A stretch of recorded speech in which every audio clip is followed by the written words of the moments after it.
તોફાની વરસાદે વેરેલી તારાજી।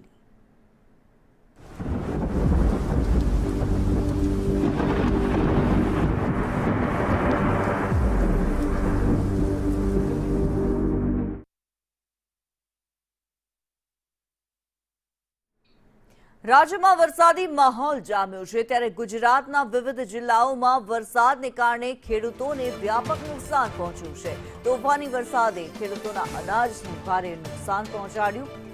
ભારે વરસાદને કારણે અનેક સ્થળે માર્કેટયાર્ડમાં મૂકેલા અનાજ પલળી ગયા। બનાસકાંઠાના ડીસામાં માર્કેટયાર્ડમાં અનાજ પલળ્યું ત્યારે થરાદમાં ખુલ્લામાં મૂકેલી જણસી પણ વરસાદમાં પલળી ગઈ।